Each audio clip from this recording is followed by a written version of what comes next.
Leo Varadkar has clashed with his successor Michael Martin over his handling of Ireland's coronavirus crisis, questioning the way in which the new Taoiseach was doing business. In a fiery exchange between the two party leaders at a cabinet meeting, Mr. Varadkar hit out at Mr. Martin's leadership after new COVID-19 restrictions were imposed following a spike in cases. Sources described how tenacious Mr. Varadkar took aim at the Fianna Fáil leader in a meeting before the changes were announced. He protested over the cancellation of a cabinet subcommittee meeting, arguing it should have been held to discuss measures proposed by public health advisors before the cabinet reached its decision. Sources with knowledge of the meeting told the Irish Times Mr. Varadkar said this was not an acceptable way to do business. His criticism comes after sources in Fine Gael, Mr. Varadkar's party, accused Mr. Martin of being incoherent on the new coronavirus restrictions. On Tuesday, the Taoiseach announced a raft of strict measures designed to curb the rise in coronavirus infections.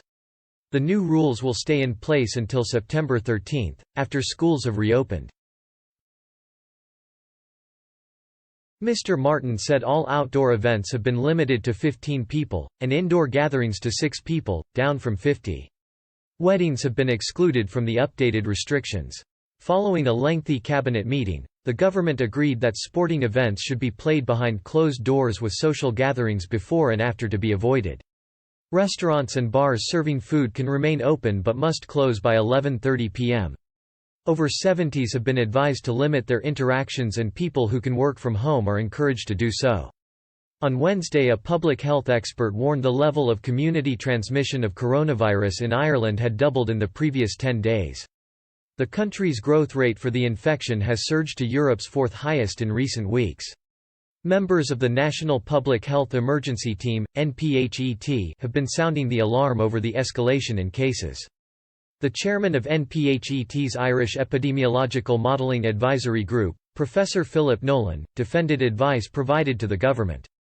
He said, "We've seen the virus spread, essentially, from workplaces to households, and between households and into the community. The rate of growth is significantly slower than it was at our other critical juncture back in late February and early March, but it's too fast."